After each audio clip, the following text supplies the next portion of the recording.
We just, oh, yeah. That's good.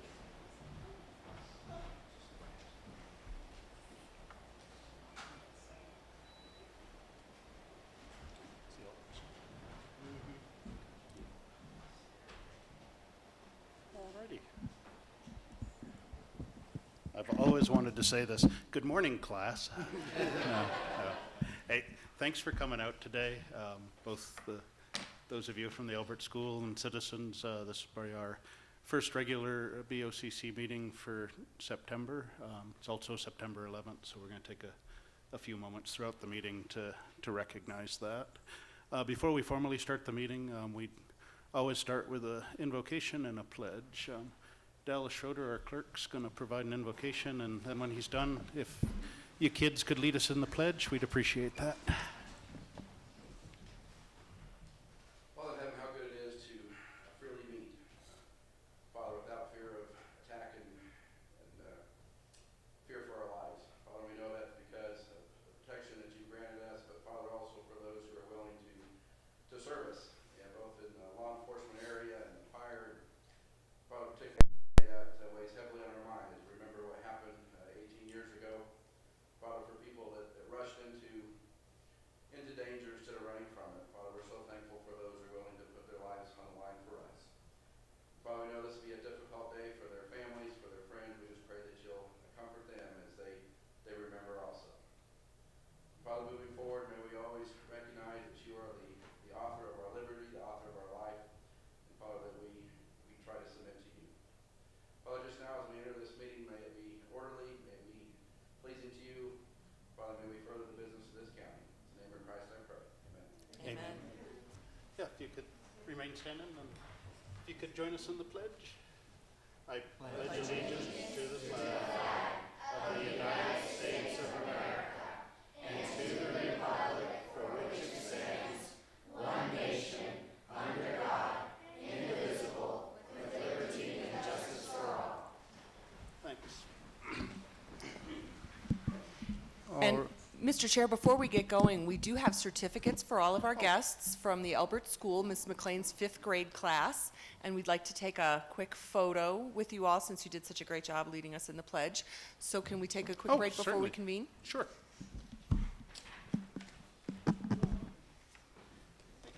Kids, if you want to gather up by the flags, we can.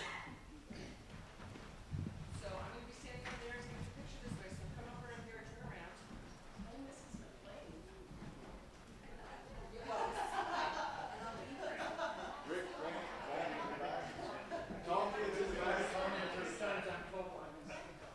Okay, y'all have off this way. Sure, absolutely. Oh my goodness. All right, you got to pretend that you're friends. You got to squeeze in a little bit more.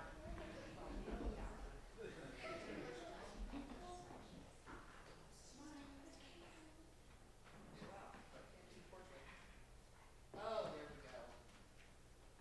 All right.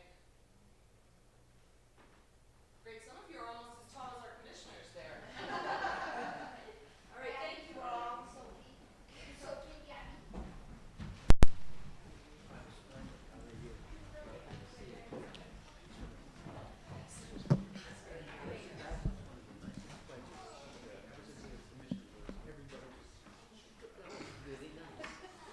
Strength in numbers. Amen.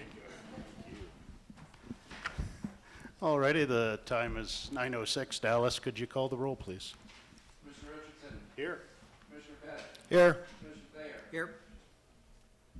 Alrighty, the first item we have on the agenda today is actually the approval of our agenda. So I would. Mr. Chairman, I move that we approve the agenda as presented. I'll second. Okay, we have a motion and a second to approve the agenda. All in favor, please say aye. Aye. Aye. Motion carries. Next item we have is our consent agenda. I'll make a motion, we approve the consent agenda as presented. Second. Alrighty. Just for those of you here, the consent agenda in a meeting like this is just kind of general housekeeping items, things that are routine but that the commissioners have to approve. For today, it's just there's some reports we received that we're just saying yes, we've received them, and we're appointing somebody to a board to replace a vacancy. So We have a motion and a second for the consent agenda. All in favor, please say aye. Aye. Aye. Motion carries. All right, next item up we have our elected officials, department heads, and staff reports. Eileen? Mr. Chair, Eileen Krauth, Deputy County Manager. As Clerk Schroeder mentioned in his invocation, today is a solemn day. It is the 18th anniversary of the 9/11 attacks on New York City and other locations in our country. And we have discussed the proper way to recognize such a solemn occasion. And I don't know if any of you have been to New York City to the 9/11 memorial that's there on the location of the World Trade Center that was attacked on 9/11. They have built an amazing memorial there. And then earlier this year, they added a memorial glade. And the purpose of the glade is to specifically recognize the first responders that responded to the terrorist attacks. It's a really moving location and a moving memorial to the heroes that responded to that attack. On behalf of the citizens of Elbert County,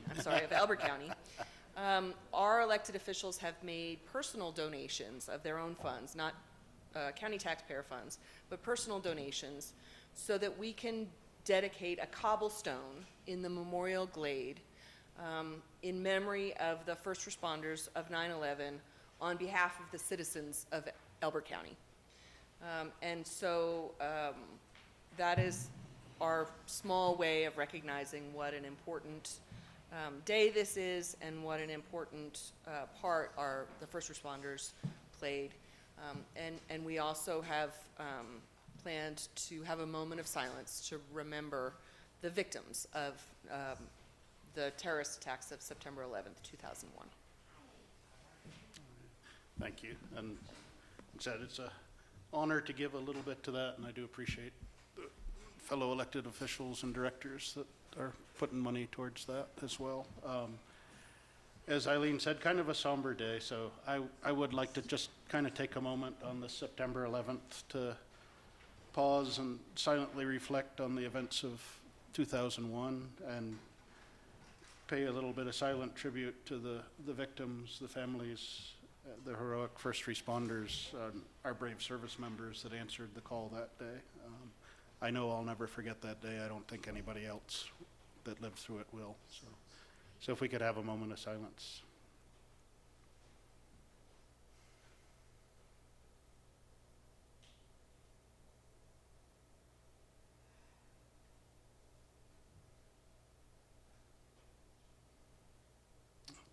Thank you. Alrighty, do we have any staff reports or Kyrie? Good morning, Commissioners. Kyrie Zion, Public Works Administrator. I'm standing in for Rory Hale this morning as he's off-site at a meeting. We wanted to give you a quick update on some road and bridge operations.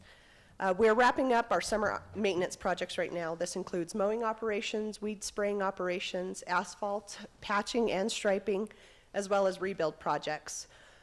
We have been complete with our chip seal project for about a month. That included chip seal to County Road 125 north and south of Simla, County Road 45, County Road 13, County Road 150, County Road 5, County Road 146, County Road 142, Cimarron, and County Road 1721, which received some warranty work from last year. We have a very large rebuild project going on this summer. That is County Road 194 up on the Arapahoe County border. We've entered our second phase here in the last 2 weeks. Basically, we are doing a full rebuild from Patrick Trail all the way to the third bridge, which meets up with rebuild that we had previously done from Kiowa Bennett to the bridge. We started at the east end, and I had a few questions about this from some residents, why we started in the non-populated side, and this is why. We have a contractor that is doing extensive work on the third bridge. So we wanted to complete that east end so we could vacate, let the bridge folks come in and do what they needed to do. And bridge work started last week. It is extensive, and that bridge will be down to one lane for the duration of their work on that bridge. So we have mobilized our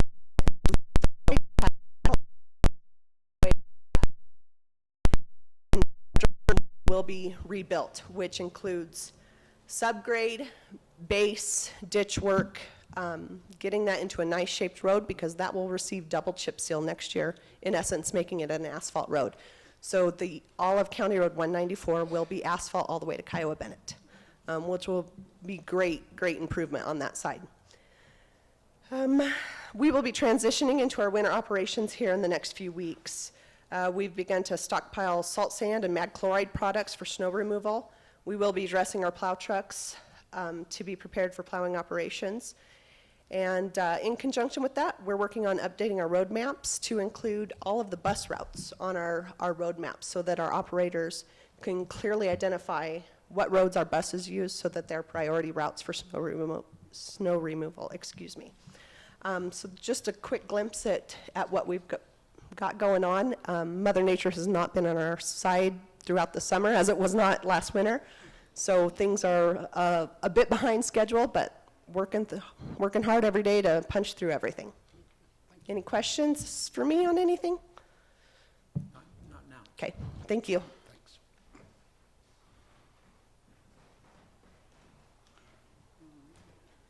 Morning, Commissioners. Just wanted to take a minute to identify an individual that's going to be taking Chief Steck's position on the North Central Region Board. It's a great board to be on, mainly just to stay informed and plugged in with the other 9 counties and maintain some situational awareness of what the region's dealing with and make sure that they don't forget about Elbert County when they deal with some of those larger counties. So Chief Steck's going to step down, and Shane Pines, the Safety and Security Director for Elizabeth School District, is going to be taking his place. So I really just wanted to introduce Shane Pine, if you'd like to stand up. Hey, Shane, thanks. So he's going to be taking Chief Steck's position on that NCR board, and we'll be attending those meetings together. Okay, thanks. Alex, actually, could you introduce yourself and Oh. just a quick, what your position is and what you do? My apologies. Alex Jakubowski, I'm the Director of Emergency Management. Okay, thanks. All right? Thank you. Thank you.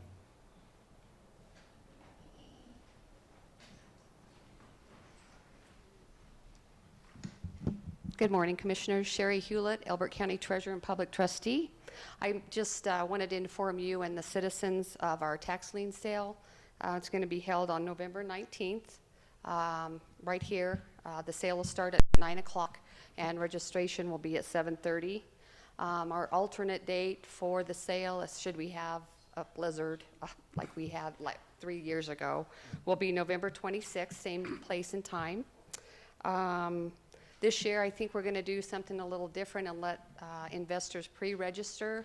So this afternoon or by the end of the week, I'll have those forms out on the website, and I think it'll speed up our registration process the morning of the sale, because a lot of investors come last minute, and we're trying to hurry up and get them registered. So we're going to try that this year, and hopefully it'll speed up our process. The interest rate on the tax lien sale this year will be 12%, as it was last year. So if you know anybody that hasn't paid their real property taxes, or let them know, get that paid by the end of September, because I'll have to advertise the real property in October. So other than that, I've got a question. okay. And that was, you've expressed to us in the past that people are now paying a lot of their tax bills with cash. Mm-hmm. And you were very concerned about security of transferring the money from Right. Just tell us tell these people a little bit about your concern. Well, as the county treasurer, we're basically the bank for the county. So other departments throughout the county collect money for different things that they provide services for. So they bring that money to us to deposit, and we receipt that money into their different revenue accounts. Just like when you go to the bank, if you have a savings account or something like that, you deposit your birthday money or something like that into your savings account. It's the same sort of idea. Also with that, we collect the property tax money. So your parents or grandparents or friends' parents, if they own property, then they have to pay property taxes to the county. So we receipt that and collect that money in, and it seems, as Commissioner Thayer said, we get a lot of cash sometimes between ourselves and other departments. So in this day and age, unfortunately, you know, we have to be careful when we take that to the bank. So that was one of my concerns, because we take a deposit to our bank, our county bank, every day. So the checks that we get in, we just scan in remotely to the bank, so that's not really an issue. But so that's basically kind of what the treasurer does. We're like bank tellers for the county, so amongst other things. So basically, that's kind of how that works. Let's see, was there anything else? I think that's it, unless you have any other questions. About how many parcels have you got that are unpaid right now? The last I looked, I didn't look this morning, we had like 400 and some, about 430. So hopefully by the time the sale rolls around in November, that'll dwindle down substantially. So it's about normal, I think. Yeah, it's about normal in comparison to years past. So, and if anybody has any questions, just, you know, jump on our website or give us a call, come in, and we're happy to help you. So, And I would just say for the, since we're changing things with pre-registration and the timelines, and probably getting that interest rate out would be useful. So if you could Yes. work with Eileen, we'll help we you can get do all out that. on social media and other avenues. Maybe we can Absolutely. get much less than 400 going to sale. Right. We hope so. Okay, thank you. Thank you.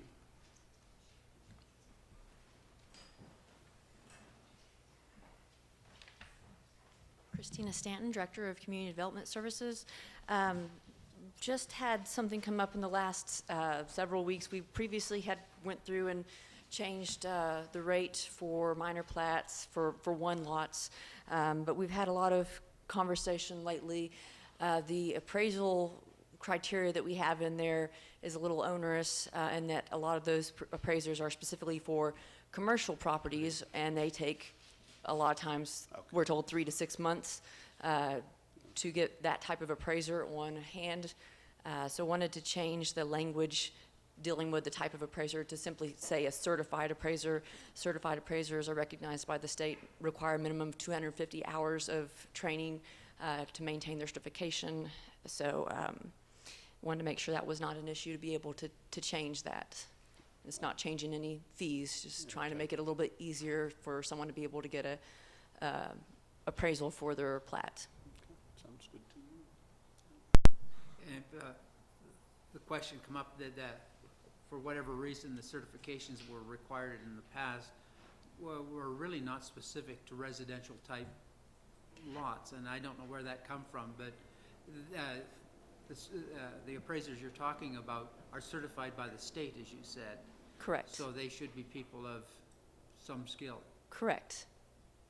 Yes, I looked with the state's requirements for certification and tried to make sure to get the correct verbiage, but basically if we rephrase the requirement in there and state certified appraiser, that should cover it. Yeah, I'm good with it. I don't think that's a commissioner level vote or anything, so Okay. just. Well, I if you- wanted to make sure that Yeah. you guys were aware and that there were no other issues or concerns. Again, it's not changed to fee, just a change in some verbiage It makes to make sense the to me. process a little bit easier. Thank you, Christina. Thank you.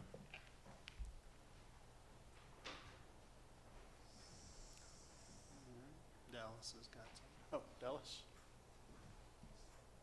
Oop.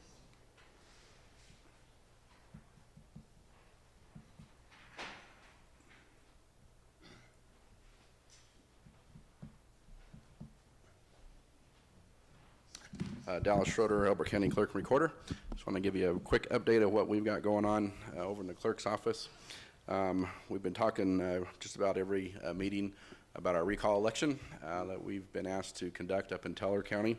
That will be done next Tuesday. So we're receiving ballots in the mail now. We're having several interesting conversations with the folks up there that don't quite understand what's going on, but we're working with that as well. So the entire elections department will be out on next Tuesday as we take care of that. But we're looking forward to getting that done and over with. In addition to that, we're preparing for the 2019 election. There's not going to be a lot on the ballot, but it doesn't really matter how many items are on the ballot. We still have to go through all the same processes. And so we've already submitted all the different reports to the state that we're required to do so, that have deadlines up to this point. We've received back certified language from the state and our special districts that are coordinating with us.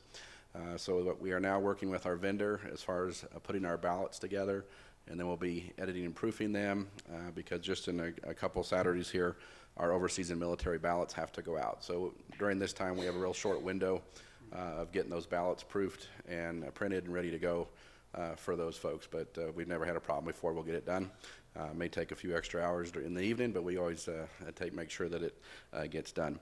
Moving forward, as we get closer to the election time, for your knowledge and also for the public, we have a couple special evenings that we invite the public in to kind of see what we do and how we go through we call it election procedures night. So we'll go through from the time that we receive a ballot all the way through the time that we scan and count it, so people fully understand what goes on in the process. We're going to be doing that the evening of October 2nd at 7 p.m. over at our building at the Samuel Elbert building. And then another public opportunity that people have is on October 3rd, we're doing our logic and accuracy test at 1 p.m. And that's our official report that we sign off on along with our canvas board that our machines are counting correctly and accurately. And at that point, after we're all agreeing that they are, we seal them up and they're not touched or tampered with in any way until we get through the election. That's just one of the security procedures that we go through to make sure that the election is fair and honest and open. And so certainly encourage the public to come out to that. It's a great night. There seems to be a lot of concern about different things in the elections world these days. But once we're able to sit down and talk with people and really explain to them what we do, here in Elbert County, we have satisfied citizens. We're already starting to hit deadlines and things get planning for the presidential primary in March. And actually our first report is due the day before the coordinated election in November for the presidential primary. So moving on from here, Clara, through the end of 2020, we have overlapping requirement dates of filings, overlapping times with the presidential primary, the regular primary, and the presidential primary then 2020, or presidential election. So we'll have a busy time in elections. Motor vehicle had a great month in August. We were up 23% over a year ago August, and so it just shows the growth in the county and what's going on, and we did that with no additional staff. The ladies knock it out. So if you have an opportunity to say thanks to those ladies when you're over, I would appreciate it. I know they would. They've been working extremely hard, and I even received a note on my phone praising Beth McKnight for the great service that she's done. I let her listen to that. She was excited about that. But I saved it, and I can forward it to you guys if you'd like to listen to it, because it's just it's one citizen, but it's what's happening all over the place in the motor vehicle department. So that's my two departments I wanted to report on. So if I understood what you said right, you're going to be supervising 3 separate elections next year? Yes, we'll have 3 different elections in the state next year. In March, we will have a presidential primary, which we used to have a presidential primary several years ago, but it went away. And so this year there will be a presidential primary. As we're talking about budgets, the nice thing about that is the state's going to take care of all the expenses with that. So while we have to pay for all the expenses that we do with that presidential primary, the state will reimburse us for the amount of our direct costs in that. So that's a benefit. That'll be in March. Then in June, the end of June, we have our regular primary. So all the state-wide candidates, the county candidates that are running for the primary for different positions, that will take place in June. And then we'll gear up for our big one, the actual presidential election in November of 2020. And that's a big one, and I expect that we will be pushing, given the growth, close to 20,000 ballots received for a year in November. So it'll be by far our biggest election that Elbert County's ever done, but we got the staff in place and the knowledge to do it. So we're excited about it. For the special districts, does the Elbert School District have a board election? Elbert School District canceled their board election. They didn't have enough candidates to require an election, so we received notification last week, I think it was, that they were canceling their election. Kiowa School Board also did the same thing, but I'll give you a short list. It's probably not all-inclusive, but Douglas County's coordinating with us, their school district, Elizabeth is, Rattlesnake Fire is, and we have several of the small school districts down south and out east that are coordinating. So the election staff, when we have overlapping districts, that part of it's with Elbert County, part El Paso, part Lincoln County, we have to work with those election staffs as well to get everything coordinated so that it's named consistently between counties, and so there's no confusion there. And they have the same numbering, 1A, 2A, whatever the case may be, for that to work out. And so they're in the process of talking with all those folks too. Good. Thank you.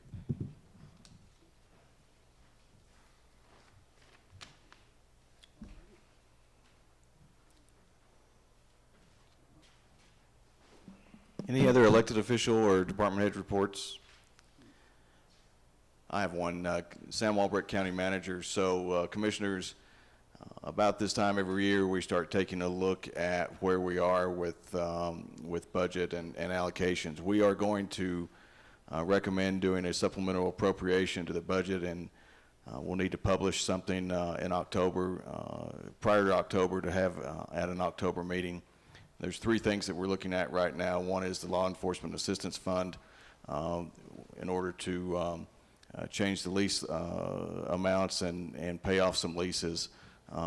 We need to do a supplemental appropriation in that fund. The Impact Fund, also, we have some capital purchases that we want to take out of Impact Fund proceeds, and that's going to require a supplemental appropriation out of that.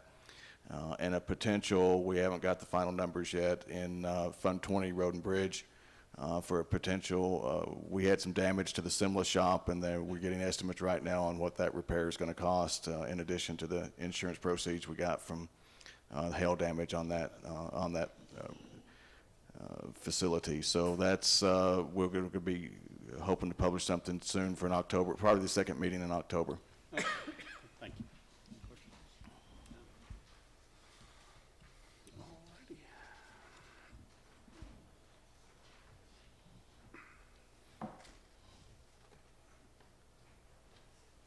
Thank you all for coming. Thank you so much. Thank you.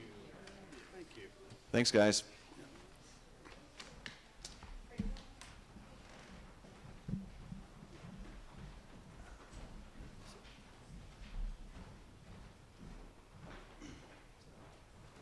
Ma'am, thank you again. See you soon. Coming up.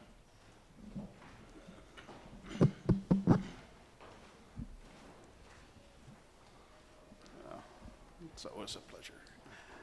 Alrighty, we've hit our open public comment time. This is a portion of the meeting for anybody that's got something they'd like to bring to our attention that's not going to be discussed or we won't be taking action on later in the meeting. So, do we have any open public comment? Sir? Yeah, if you could just give your name and address. Yes, Stacy Collis, 38695 County Road 13, Elizabeth 80107. I wanted to take some time out today, especially on September 11th and the anniversary date when law enforcement, emergency responders, everything is at the forefront of our minds. I am a retired law enforcement, 33 years in the metro area, have been through a shooting as a first-time officer, and it concerns me greatly with the budgets and things that I look at within the county and how we respond to law enforcement within this county. I think the commissioners really need to take a hard look at the law enforcement budget. If safety in this county is at the forefront of your minds, the budget should be there for these people that are doing a great job over there to recruit, maintain, all the things that they need to do to keep this county safe. I would hate for this county to have something happen where a deputy gets shot, killed, or a citizen happens and we don't have the people to adequately respond to that, to deal with that situation. We're talking about growth in this county, and we're looking at independence and all of the other things that are coming into this county, and law enforcement cannot be behind that curve. It's tough enough to recruit people into law enforcement nowadays with the public's outcry against law enforcement, but if they're held to a lower standard as far as their budget, to get people here, to maintain those people, it's going to be a hard-pressed issue to get people on board, even when that growth comes. And I would rather see them ahead of that pattern than behind that pattern, which I know they're behind that pattern right now. And when we're talking the amount of homes and the amount of people, look at the type of call load that's come in this county over the last year or two. Some of the drug busts, some of the things that are coming out to the county because it's being pressed in other counties, and they're coming to Elbert County because staffing is difficult. There's not the people out there to adequately do the job. So I would like the county commissioners to really take a hard look. Is safety a priority within this county? And if so, let the budget reflect that so that these people, Tim, Dave, the others at the county, can do their job. And this comes from a retired law enforcement that is looking at trying to help them with what I can. I retired as a school resource officer working within the schools in Jefferson County. I know Sheriff Schrader in Jefferson County, when they talked about his budget cuts, he talked about the public safety issue by making those cuts. So I would really like the county commissioners to take a hard look at that and give these people in the county the money to do what they need to do to keep this county safe. So that's what I wanted to come and say today. Thank you for your comments, and thank you for your service. Yeah, and just briefly, those are concerns we have every year as we build the budget. The sheriff, the undersheriff do a very good job of bringing forward what their requirements are. In terms of budget, the general fund, which primarily is the funding for the sheriff's office, is about $12 million. 5 to 6 of that, depending on the year and what's being bought, goes to the sheriff. It is a relatively high proportion of it, but the safety of our deputies, the safety of our citizens is always in our mind. Resource constraints are another side of things, but that's got to be worked through the budget process, and I would encourage you to stay engaged. We have public hearings on the budget as we move forward as well, and obviously you're talking to David and Tim, and again, they do a good job of pressing their case as they should, so thanks. Yeah, just as a general comment, I agree with everything you said. Problem is the source of funds. Where do we get them? And I think that right now that, and the general fund, as Chris just said, is about $12 million, but it funds almost every department except Public Works. So if we to get the sheriff's office more funding, unless we have a mill levy increase, which would require a Tabor election, unless we do that, then whatever money that is moved to the sheriff's office is confiscated, taken, whatever word you want to use to be, it comes from other departments, like the county clerk and all of all of the other departments basically are funded from that fund also. So the question we have every year when we look at the budgets is how do we allocate the limited funds that we have? Every one of us up here, I know, are trying to figure out how to help the sheriff in terms of funding, but you have to have a source of funds before you can do that. Can I ask a follow-up question? Just very briefly, we don't have a lot. It won't be- Yeah, we don't have a lot on the calendar, but It's so. in response to Grant's question. Yeah. How is the money handled as far as any cost savings or seizures or anything else? Does that go back to the general fund, or does that go back to the sheriff's department to be used elsewhere to recruit people? when that monies are saved, if they're saving monies in other areas. That's just a question that I have, and that's something It's a that you good guys question. can look at a later date. Yeah. But where does that money, or does it go back into the general fund for everybody else to use versus just the sheriff's department that had that cost savings? Yeah, no, thanks. And generally, monies that are received specifically from law enforcement activities, such as seizures, would be directed back to the sheriff's office. The issue then becomes, how do you program for ongoing? I mean, you can't depend on people's bad acts to fund the sheriff's office. What so- I'm referring to is those cost savings. If they have cost savings, does that go back to the general fund, or are they able to use Okay. that in other areas? All right, thanks. All right, do we have any other public comment?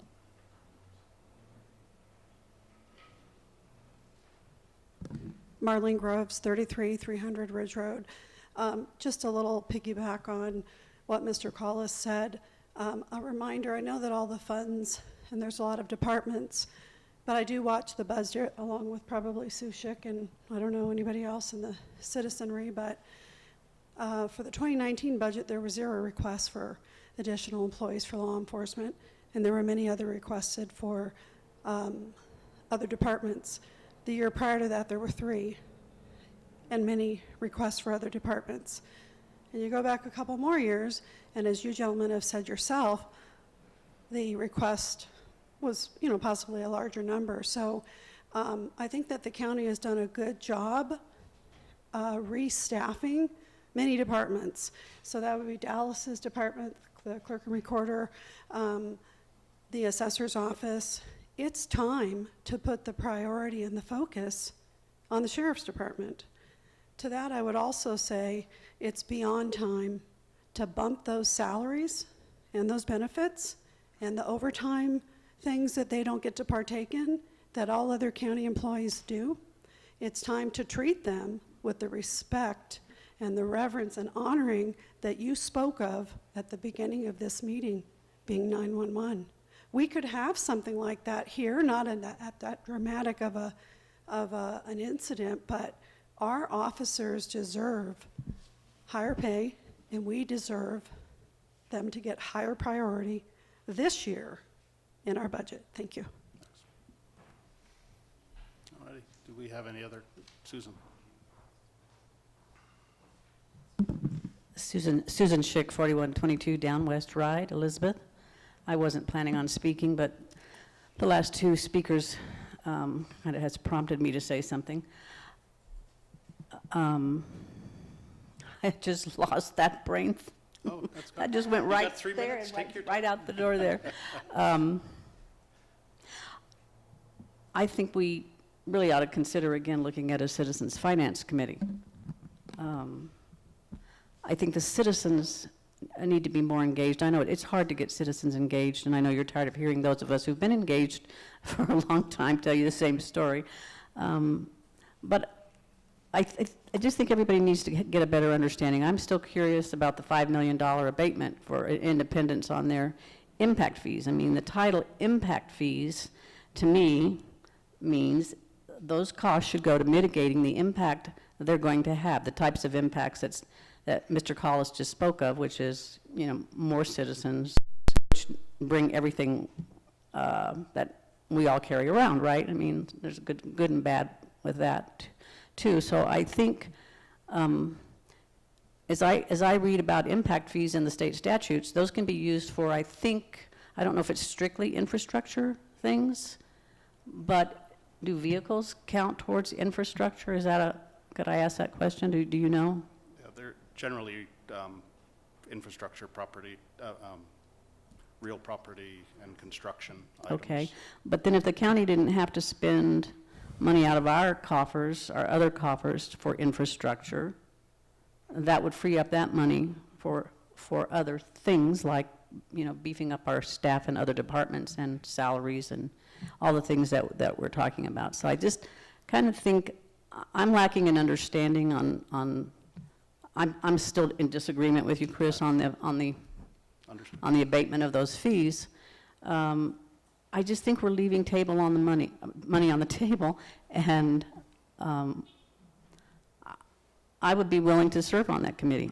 So I'm volunteering that. I think we could move this county forward. We do have a lot of growth coming, and we're going to have a lot of issues that come with that. And I just don't think we should be leaving $5 million. I think that could have been a better negotiated thing. You know, I know you're keeping 3%, but that's $250,000 out of $5 million potentially that we could have had. So that's my comment. Thank you. Thank you. All right, do we have any other comment? Okay. Seeing none, we'll move on to our single discussion item today. Actually, it's kind of interim report on our IT study. So, Sam? Thank you, Commissioners. So we want to give, Jen and I are going to tag team this presentation a little bit on the our IT project update. We are,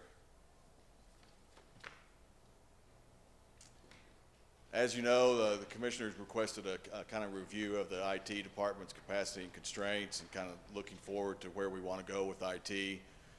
What we did at this point in time, we've evaluated the current technology infrastructure and the staffing levels.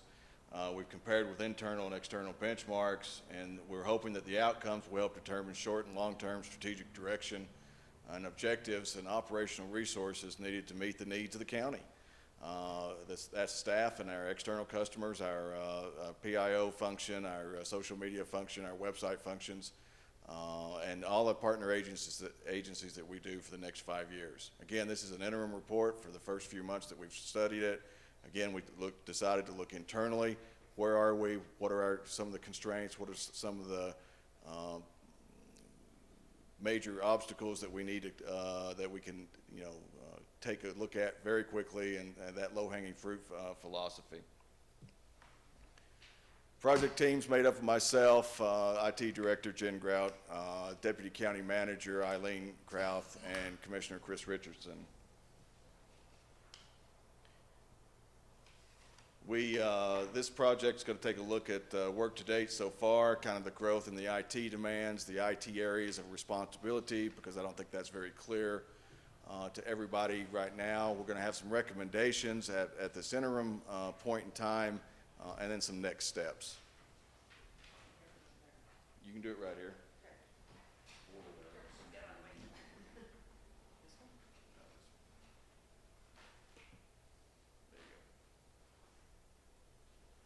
Okay. Jen Groat, IT Director.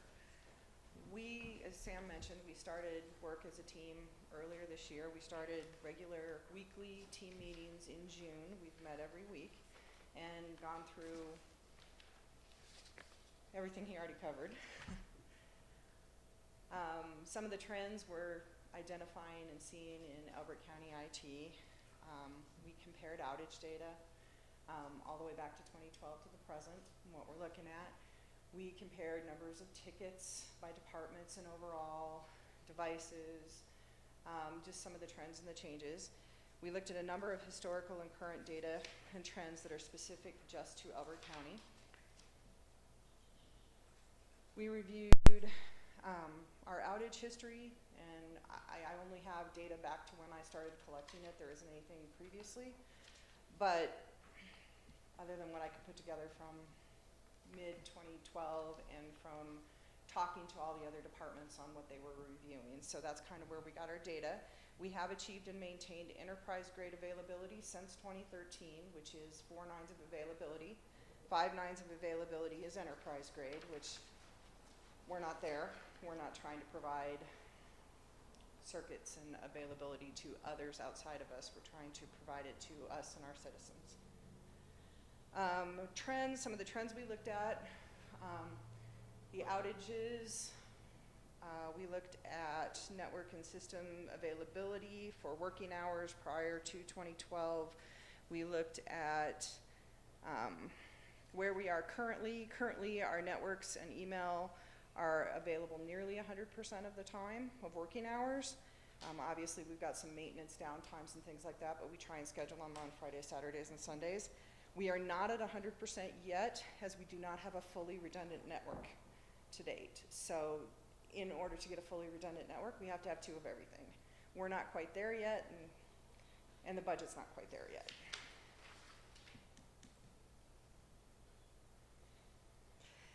We looked at comparable counties by population and by services provided by their IT departments. The most comparable county to us is Routt County, Colorado. They provide the most similar centralized IT to what Elbert County has. We looked at systems, number of systems supported, department structure, and centralization, what they cover. Are they covering countywide print services? Are they covering cell services countywide? You know, are they looking at vehicle networks for patrol and fleet management and all those areas? So Routt County was the most comparable to us, and this is kind of where we fit into the mix. We also looked at Microsoft's infrastructure optimization model. Elbert County is currently between rationalized and dynamic. We can't become fully dynamic without the redundancy and some additional user education, but we're right on the verge. I would say we're probably a little bit into dynamic, but not fully. Jen, where did we start? Thank you.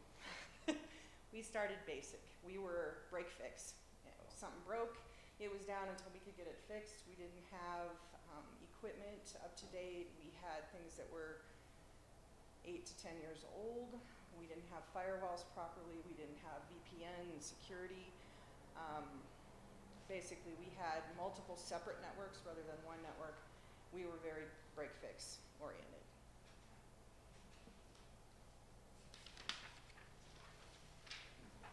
These are some of the IT areas of responsibility that were identified through the team's ongoing meetings.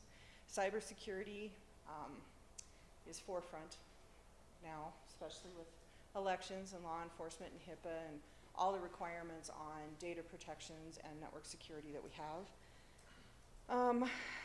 So let's see. Prior to organized IT and centralized IT, we were looking at our systems. Our email systems were spamming. We were being spoofed, and we were sending out spam emails that was causing us to be blocked on the internet. So our domain couldn't send to certain people. People couldn't send to us. That has all stabilized, and we don't have that issue anymore.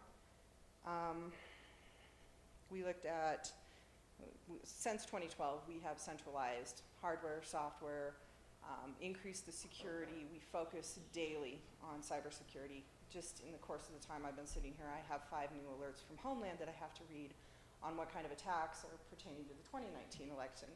So we go through that on a daily basis. We have to look at port scans. We have to look at intrusion detection. All of that falls into IT's areas of responsibility.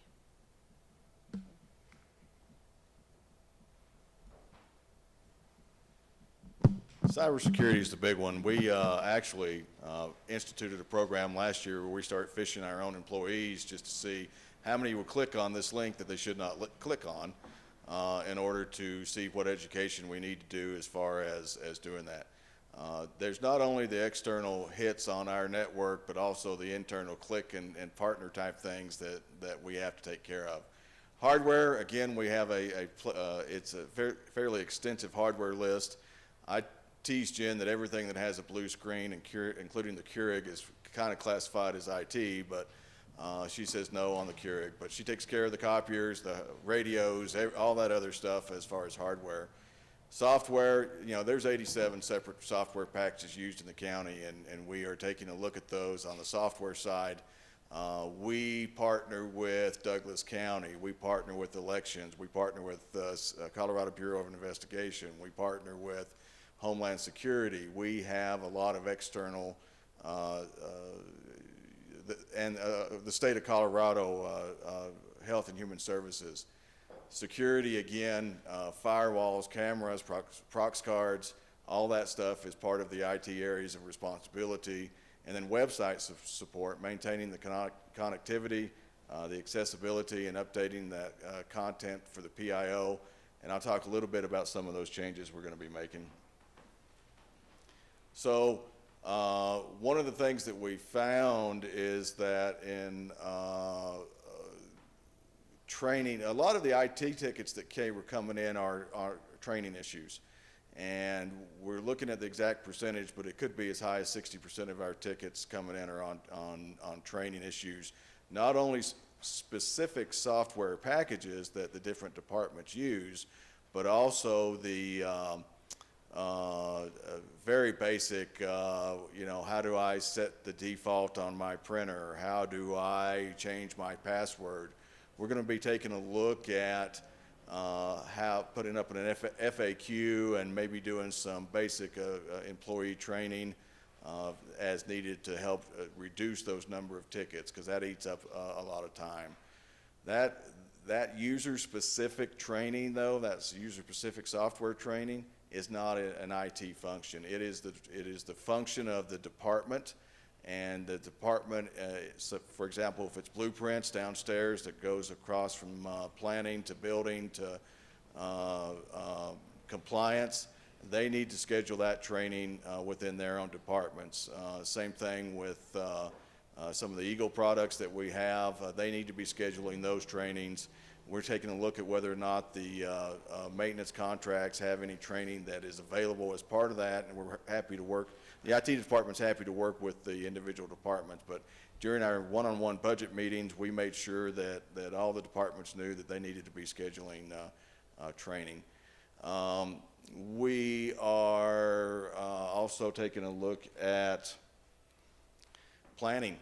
Planning is critical in this. Jen puts together the most comprehensive budget submittal of any of my general fund departments on what she expects to be doing in projects for the coming year. Those projects change daily. Somebody will come in and say, hey, oh, by the way, I forgot to tell you, we need to do this and we need to do it now, and I don't know what it's going to cost, but I've got to have this right now. So we're going to put together an IT priority project team that's going to take a look at the scheduling and the priority of these things, whether they're life, health, safety issues, whether they're just efficiency issues, that we can really kind of get a better handle on our IT project list to update that on, and then as these new projects come in, and we know they will, we'll reprioritize and move things down. But we're hoping to have cost estimates on new projects that are coming in and what needs to be bumped down in the list moving forward. So that's going to be a big help, I think, in moving our IT stuff forward. We are with the website. We are taking a look at that. We're going to rely on the county PIO, Eileen here, to take care of finding out what the public needs on the website and start rebuilding that website. We have worked with the sheriff's office to rebuild their website. I think we're pretty close to having that one finished. The next one we're going to take a really hard look at is CDS, Community Development Services, and get that section rebuilt. It is just us rebuilding that right now, so it's going to take some time. We want to do it carefully, thoughtfully, and move that forward. So that's going to be moving more toward PIO. Cybersecurity threats, we've talked a little bit about that. We get international intrusion alerts every single day. These are the countries in blue that ping our network on a regular basis. Of course, it's the Canadians that I think are the biggest problem. No, I'm kidding. A lot of these countries over here in Europe ping off of Canada into us. Russia, of course, is the big one. Australia, South Africa, some European countries. Yep, Korea, China, India. All those guys are pinging Elbert County on a regular basis. We look at this. This is a 1-week period from March 27th to June 4th. It's one firewall as well. We have multiple firewalls, and it's one firewall in the county getting these hits. So when you look at all of them, that would be mostly blue. Yep. GIS, that's going to be another big project that IT is undertaking in the coming year. As you know, commissioners, we approved a project to, first of all, tell us what the status of ours. The first two parts. Part one was to take a look at our GIS data and see what condition it's in, and it was decided to do a rebuild of the basic road and parcel layers. That was phase 2 of that project. We have almost got that complete. We need to set up some meetings with the contractor and see where we are on that final rebuild of the GIS data. But phase 3 of this is going to be the most important part. How do we make that GIS data usable to the departments? How do we, Road and Bridge is excited. They want to be able to tag all their culverts. They want to, so they can find them after a heavy rainstorm or a snowstorm, that they need to get out there and clear culverts and increase the drainage. Emergency management would love to be able to have floodplain data just pop up real quick, and then historical information on where past floods occurred in Elbert County. There are a lot of elections would like to have a better system to identify election boundaries. There's a lot of phases of that GIS data that's going to go forward. It's going to be a combination work with GIS and with IT and myself to not only make that usable to all the departments. We want to get away from the point of being and Sheriff's Office and the fire departments are also a big proponent of this. Our old data showed fire hydrants in the middle of people's houses in their living rooms. That doesn't work. There's not very, 9/11 is very important that we send deputies to the right spot and the right address. We've all heard stories of people going in the wrong houses, not here, but in else places. We don't want that to happen. This GIS project is much more than just mapping. We want to make sure that it is taken care of, and the useful tool that we envisioned it back a couple years ago. Next steps, training. I've talked a little bit about that. We're going to take a look at budget within the departments and overall information on just simple operational software training requirements. Projects, I talked a little bit about that, some of the things that we have scheduled for the coming year. Website, PIO is going to take a bigger role in that, and then GIS that I talked about too. One of the things that I want to mention is that we do have a continuous improvement project plan. We do continuous improvement projects along the way. We are migrating our email server this weekend. Staff will be working Friday, Saturday, and Sunday, staff and contractors, to get that all ready to roll out Monday. We may have some slight interruptions in email this weekend, and then early next week as we do that final rollout and connect everybody's devices and see how that goes. The other thing that we do on a regular basis is we really do take a look at, are we spending money where we are? You take a look at the communication bill for the county, and we're 99% there with all the departments and elected officials in compliance with all the billing centralized. We had an outside vendor come in called Spyglass, and they did an assessment of every line that we have, looked at every bill that we have, and looked at potential savings. And we do this on a regular basis, both internally and with external vendors as needed. This year we found $6,000 in excise taxes and other things that we didn't need to be paying that had crept into the bills since the last time that we did this. And so we cut all that out. We cut out some deadlines and cleaned that up. So we do spend quite a bit of time to make sure that the money is being spent in the best way possible. And I think that's everything I had. Any questions for us, commissioners? Yeah. Just as kind of being the elected on the team, there's so much more that has gone into what's on these slides today. I mean, when you look at kind of just the sea of data that IT tracks and trying to sort through and figure out what that means to make that information to actually gain knowledge from it. But the focus of these meetings truly is, I mean, how do we improve communication? How do we improve efficiencies within the county using IT, which is really the main effort of having a good IT department, and then transparency for citizens. So, I mean, the more we can get out there, there was talk on, I mean, the website's kind of the public, email and website are kind of the public face of our IT.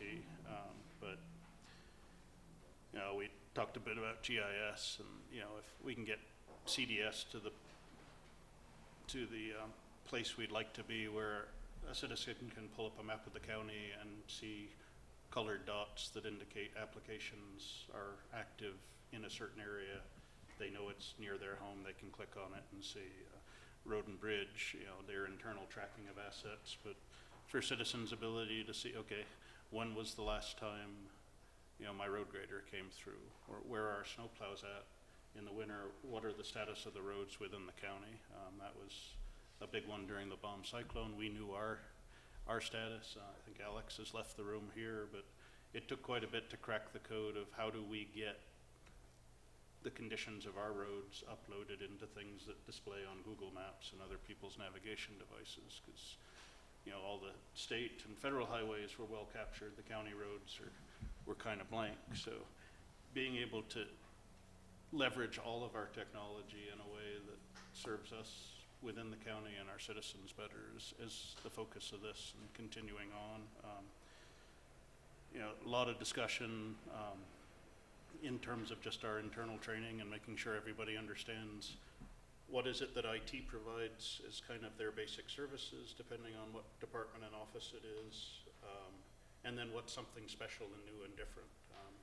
For a lot of folks, if you're sitting at your keyboard and it comes up on the screen, it's just IT. But all the things that go into the background of actually making sure that our servers can handle it, that licensing is proper, that initial training for the workforce that's got to maintain it and the folks that are going to operate it is there, and then where does it fit in the budget going forward. Didn't present a lot of budget stuff today other than comparisons between what our cost per citizen is, which was relatively low compared to the most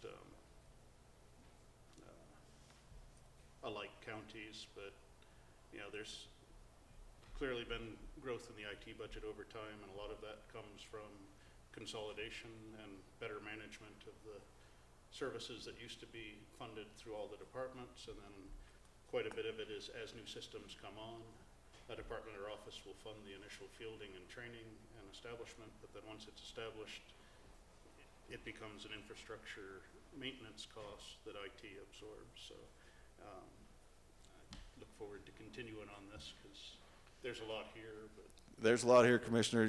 Thank you for that. We will have another presentation around the end of the year as we start implementing some of these things. The other thing I overlooked is, and Jen alluded to it, that when she walked in here, the age of the machines and the age of the infrastructure, and we've, over the 7 years or so, we're getting to a point where we can put equipment on replacement schedules, such as 4 and 5 year lifespans on laptops and PCs. Some of the older machines that were here when it was quite interesting to find out some of that data. And in order to efficiently support a network that everybody can utilize, you can't just run equipment on 12 years anymore. It just doesn't make sense, even if the machine's operating, because they have limitations on speed, they have limitations on upgrade capabilities, and so we've got a very good rotation schedule now in for all of our equipment, hardware-wise. thanks. We have any public comment on this? It's going to be a continuing process. So, Susan.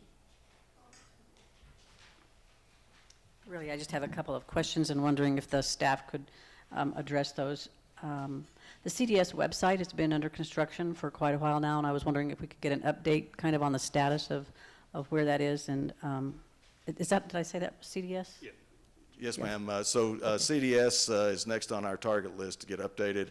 Okay. We wanted to get the Sheriff's Office new Squared away. website there up and migrated over. We were about ready to finish that up, and then CDS is next on our list. I can't give you a target date until we start digging down into there. Okay, thank you. And I have a question regarding IT staffing. I didn't see much of that. Yeah. Who helps Jen do all of this stuff? I mean, what kind of support does she have, and does she need?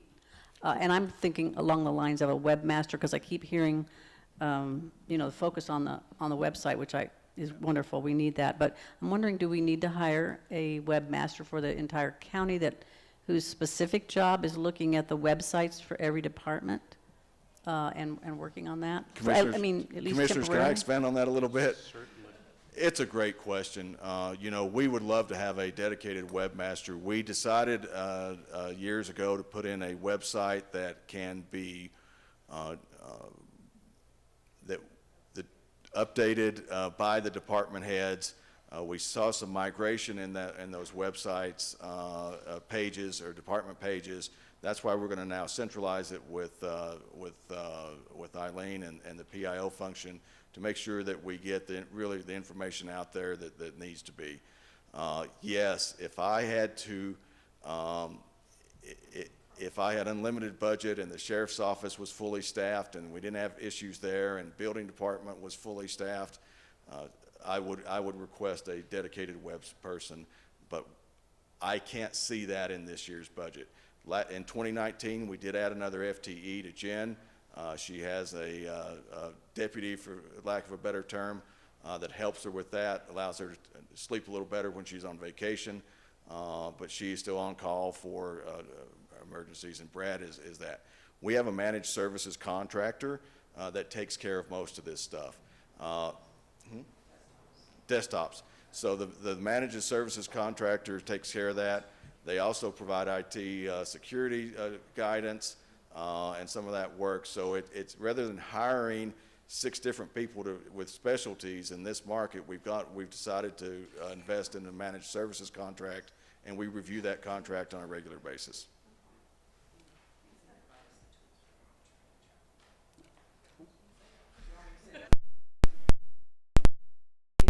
All of the information that we gather. Ultimately, I work as a team with my team, internal and external, to go through all the data we collect on a daily basis and make determinations on what our next steps are. And the team here as well. I mean, the county-wide stuff, we meet regularly for a reason. Were there any other public comment on this? I took notes on my computer, so I'll bring it up here. Marlene Groves again, 33300 Ridge Road. Sam, I visited with you at the end of the last meeting, and I thought it would be helpful for the citizens to understand a little bit more about how it all folds together in terms of, shuffling the deck of cards for IT. And by that I mean, if you could put numbers together and say, like, we have X number of employees, we have X numbers of computers, we have X numbers of devices. Otherwise, when you talk about things, it's very vague. I'm not saying that there aren't a lot of those, but it would be helpful to understand. One of the things mentioned in the slide presentation in the PowerPoint was the trend that it went up 63%. So again, what are those numbers? When you say it went from, went up, did it go up from whatever, 100 to 163, call tickets? Give us some facts. Give us some details and not just the outer edges and fluff of the story. I've asked before, how many pages are our website? How many admins do we have? That's information that if the citizens understood it, they could get behind. I think Sue understands it as she's asking, who else is helpful and dedicating, but possibly somebody for a website. Those are all just, to me, information that would be helpful to the cause to understand the ginormacy of the county IT and its website. So another question that I would have too, as it was mentioned, and it's in one of the slides, that Eileen will be developing a process for website updates. Do we have a policy or a process now? I'd be curious to see that. And then, is there a policy or a process for any privacy or access for the Sheriff's Department? Is the IT information, is everything available to our IT people, Jen and her other person, or should there be any areas of limited, access? I do like the information, Chris, that you had mentioned that you guys talked about with the roads. I think citizens would eat that up with a spoon and they would love it. I also would encourage to take a look at the new hiring process and really do carve out when people are hired in any department, what are those software packages that they need to be trained in and who is their go-to person. And for IT, maybe they get an IT liaison within each department, so Jen doesn't have to be their person. And maybe you already have that in place, but I didn't hear that. So those are my comments. So I appreciate the report. Thank you. Thank you. Do you have any other comments? Anything else you want to add? Grant? No, that's, I Okay. appreciate the information. Alrighty, moving on. We have two quick action items, just review and approval of minutes from previous meetings. Mr. Chairman, I move that we approve the August 14th minutes as written and dispense with the reading of those minutes. I'll second. Okay, a motion and a second for the, was it the August 14th? August 14th 14th, I minutes. believe, All in yes. favor, please say aye. Aye. Aye. Motion carries. I'll make a motion, we approve the August 28th minutes and dispense with the reading. Second. Okay, we have a motion and a second on the August 28th minutes. All in favor, please say aye. Aye. Aye. Motion carries. All right. That completes our action for today. We have, for our next meeting, I guess we've got a few things teed up,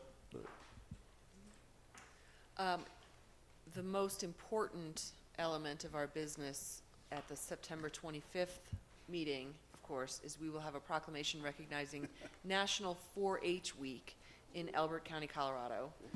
Our 4-H students are such an important part of our community, and they do such a good job. And they were so successful at our fair and then also at the state fair. So we will have a proclamation recognizing them at our next meeting.